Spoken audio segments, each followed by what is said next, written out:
Muito boa noite a você que acompanha a TV Canção Nova no Brasil, em tantas partes do mundo. Estamos chegando com o programa Além da Notícia e hoje um tema que faz parte das 24 horas da nossa vida. Nós vamos tratar de um tema aqui extremamente importante, que é também o equilíbrio, que dá o equilíbrio para a nossa vida na sociedade. Vamos falar sobre educação financeira. E para abordar esse tema, eu estou aqui com um convidado especial, é o Álvaro Modernel, especialista em educação financeira, escritor, consultor de finanças. Seja bem-vindo, Álvaro, prazer recebê-lo. Boa noite, Ronaldo, boa noite a você e a todos os telespectadores da TV Canção Nova. É uma alegria falar sobre um assunto tão importante, como você falou, que além dos 24 horas por dia, 30 dias por mês, 365 dias por ano, está presente na vida de todo cidadão. Dinheiro. Dinheiro. O Álvaro, eu não falei, mas você é escritor, né? Eu sou escritor. Está aqui, um arcabouço aqui, olha. Entre as muitas atividades que a gente trabalha com educação financeira sempre, eu enveredei por esse lado também de escritor, sou filho de professora, fui criado em meio a livros, né? E cheguei à alegria do meu 10º livro publicado, todos eles voltados para educação financeira, a maioria para educação financeira infantil, inclusive. Por que você quis entrar, viver essa questão da educação financeira, que é a sua vida agora, né? É a minha vida e realmente foi... Eu trabalhei durante 23 anos no Banco do Brasil, então sempre ligado ao sistema bancário, ao sistema financeiro. E em um dado momento da minha vida eu percebi que a minha atração era muito forte pela educação. Eu fui professor universitário durante muitos anos. Quando me tornei pai, estava simultaneamente fazendo meu mestrado em finanças pessoais, para a parte de atendimento ao cliente. E aí percebi como pessoas, às vezes, inteligentes, cultas, bem formadas, bem exitosas nas suas profissões, médicos, engenheiros, agricultores, sabiam ganhar dinheiro, mas não sabiam administrar o próprio dinheiro. Sabiam ganhar e perdiam fácil. E perdiam fácil ou, às vezes, não aproveitavam, mesmo aqueles que não perdiam, mas não viviam adequadamente com aquilo que poderiam viver. E, puxa, o que falta para as pessoas? Elas são inteligentes, são cultas, são bem formadas, e aí, por ocasião do mestrado, você tem mais acesso à pesquisa. E aí comecei a pesquisar, entrar no universo dessas pessoas e percebi que faltava a elas uma coisa básica. Nunca tinham conversado sobre dinheiro em casa. Nunca tinham recebido orientação na infância.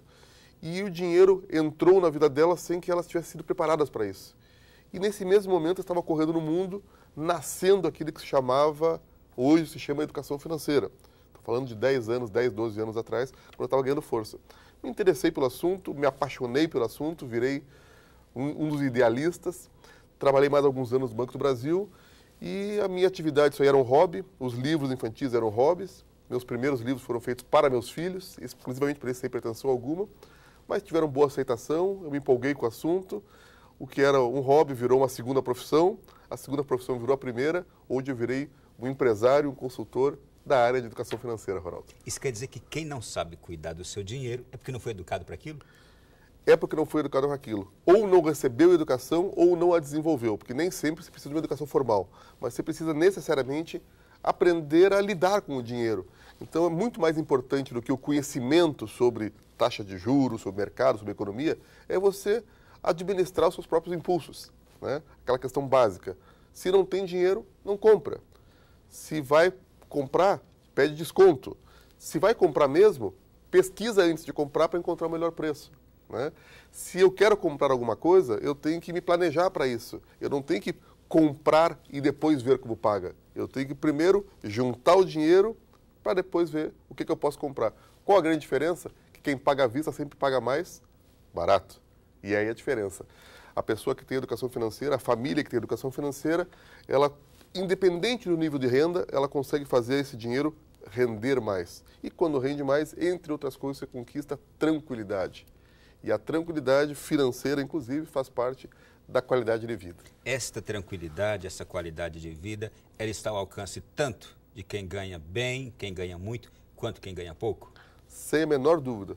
E aí, quando a gente vê, estamos falando para o Brasil, mas pega o caso típico da cidade de Brasília, onde a renda per capita é muito alta, por conta do funcionalismo público, que é bem remunerado, em comparação à média do Brasil, mas o nível de endividamento também é mais elevado que o resto do Brasil, onde se conclui que não é o nível de renda que dá às pessoas a melhor qualidade de vida, e sim o nível de educação financeira, ou seja, como elas conseguem melhor administrar o seu orçamento, independente do patamar, para que elas possam viver mais tranquilas. A gente ouve sempre, em muitos momentos dos nossos bate-papos em tantos lugares, a gente sempre ouve dizer que o pobre é muito feliz e ele tem muito pouco para viver. Há uma verdade nisso, de que o pobre é mais feliz que o rico e mesmo tendo pouco ele consegue ser feliz? Eu concordo com a metade. O mesmo sendo pouco ele consegue ser feliz, eu concordo. Mas dizer que o pobre é mais feliz, não. Porque a felicidade não está associada ao quantum de dinheiro ou de riqueza você tem. Então você pode ser mais ou menos feliz com mais ou com menos dinheiro. Agora, com certeza, o dinheiro ajuda a resolver muitos problemas. Essa é a grande vantagem. É claro que quando você tem um filho doente, você tem um problema financeiro qualquer em casa e tem dinheiro para resolver, fica menos, os reflexos dos problemas são menores. Então, o dinheiro é sim, é muito útil para resolver problemas do dia a dia. Você poder colocar uma alimentação adequada para sua família, você poder proporcionar uma boa educação, bom investimento, lazer, isso proporciona que você tenha algumas alegrias a mais. E se a felicidade é a soma de alegrias, aí você pode dizer sim, o dinheiro contribui para que as pessoas sejam mais felizes. Mas decididamente não é um pré-requisito. Pessoas podem ser mais felizes com menos dinheiro do que outras com mais dinheiro. Até aí, me sinto bastante confortável em afirmar isso. Agora, dizer que o dinheiro traz felicidade, difícil. Tem aquelas pessoas que dizem que o dinheiro manda buscar, né?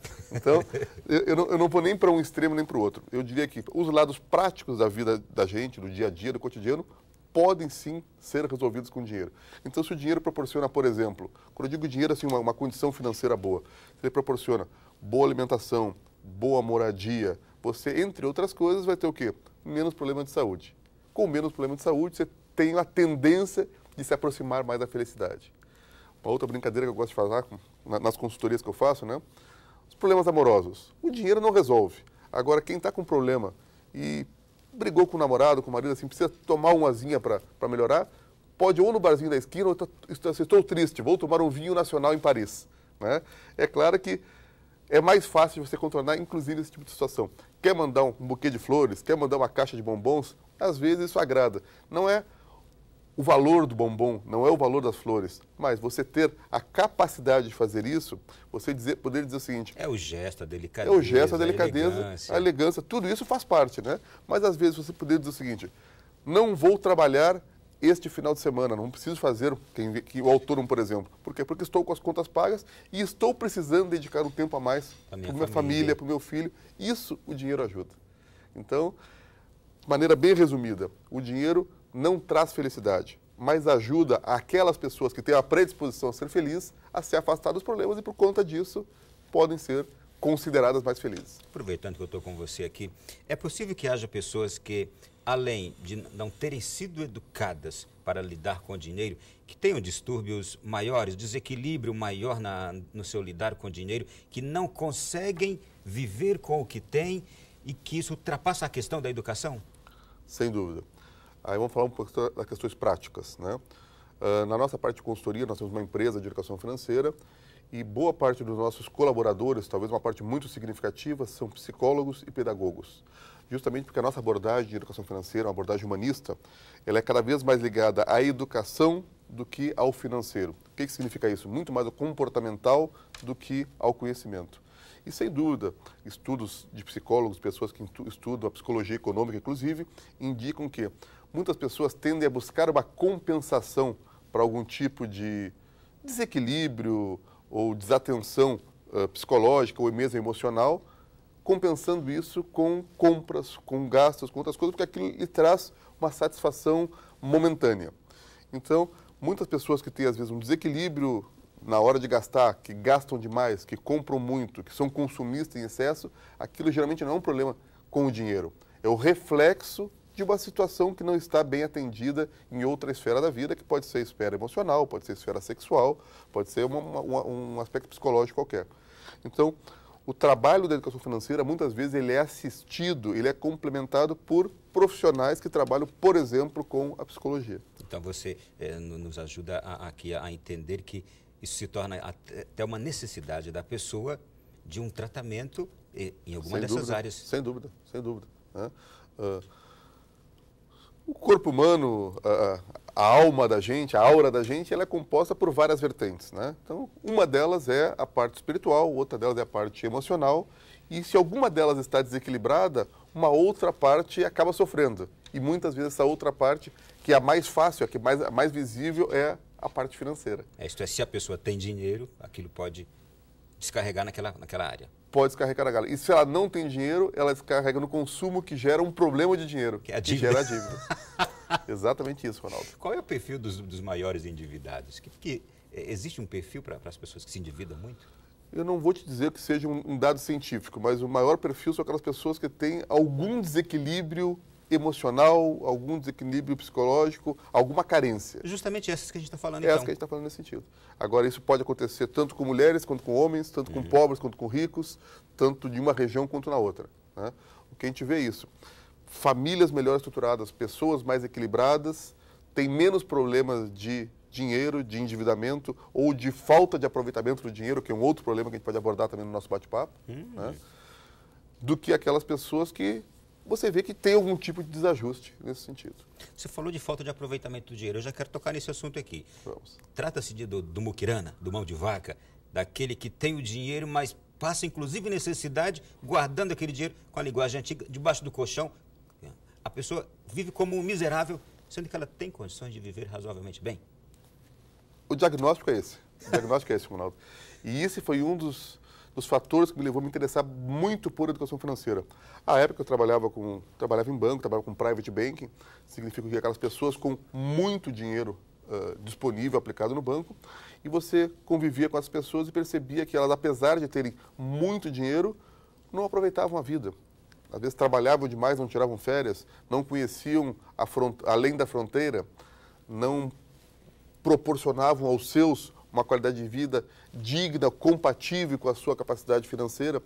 Isso é não saber aproveitar o dinheiro. Isso é um outro tipo de doença financeira, né?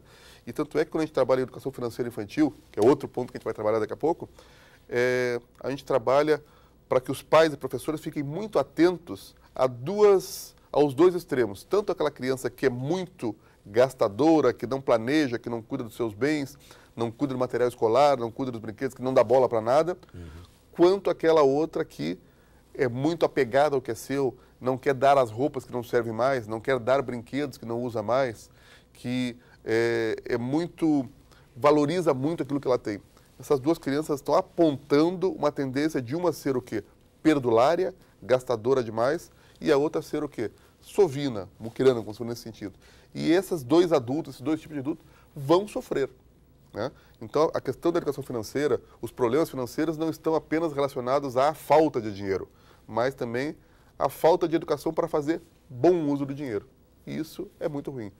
O dinheiro é e tem que ser um instrumento para a nossa qualidade de vida. É e tem que ser um instrumento para nos proporcionar bem-estar, na dose certa da renda de cada um. Logicamente, você citou aqui os dois extremos.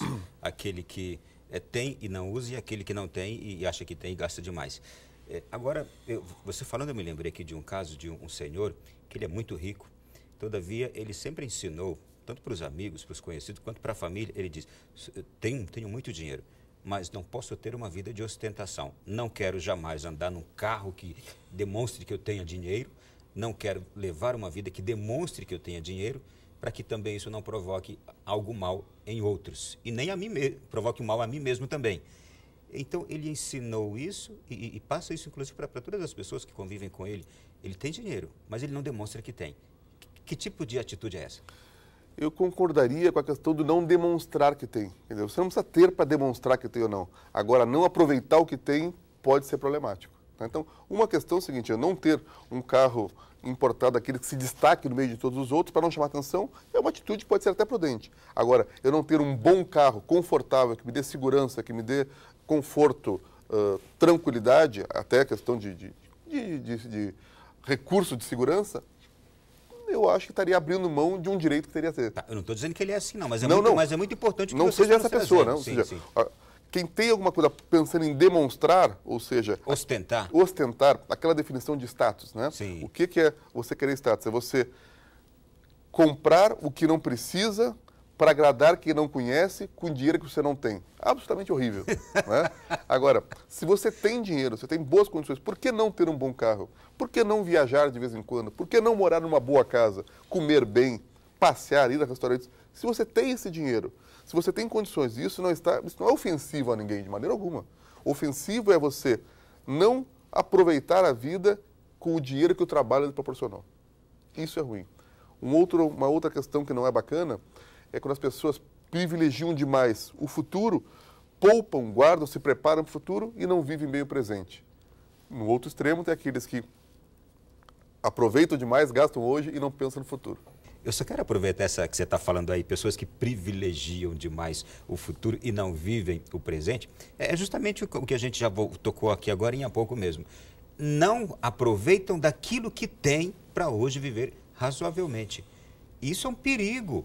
Uma pessoa que vive assim, ela, não sei, esse não é um pensamento normal, não pode ser. Eu acho que volta uma palavra-chave, equilíbrio. Né? Então, e entre equilíbrio você tem que equilibrar o presente com o futuro. As pessoas cada vez mais têm a tendência de viver mais, né? A longevidade, isso é questão científica, é mundial, a expectativa de vida do ser humano é cada vez maior. No século passado era de pouco mais de 60 anos, hoje já passa de 80 anos. E quando a gente fala de expectativa de vida, quando a gente fala de pessoas da classe média, da classe alta, aquelas que têm acesso a boa alimentação, a bom serviço de saúde, é muito acima disso. E, infelizmente, a parte financeira, a parte previdenciária não vem acompanhando isso. Então, o que tem que ser feito? Cada um tem que investir também na sua previdência particular ou complementar, o que seja, para quê? Para que no futuro você possa, no mínimo, manter um padrão de vida compatível com o que você tem no período laboral. Tá, e isso é extremamente justo, é extremamente correto, porque todos nós queremos e pensamos em envelhecer. E a gente sabe que a situação do país hoje não oferece recurso necessário para um idoso quando chega e precisa de medicamentos, e precisa de cuidados, e precisa de pessoas para estar do lado dele. Não oferece. Então, o que você nos trouxe é extremamente importante e vamos voltar a falar sobre isso também. Também no próximo bloco eu quero mostrar já aqui todos os livros que o Álvaro tem aqui para nós. Quero falar com você, como é que você começou a entrar nessa vida? Você falou que começou escrevendo para seu filho, educando seu filho financeiramente. E a gente vai falar também sobre um outro livro dele, importantíssimo, em Braille, Educação Financeira em Braille. Fantástico. Já, gente, 3 minutinhos a gente volta.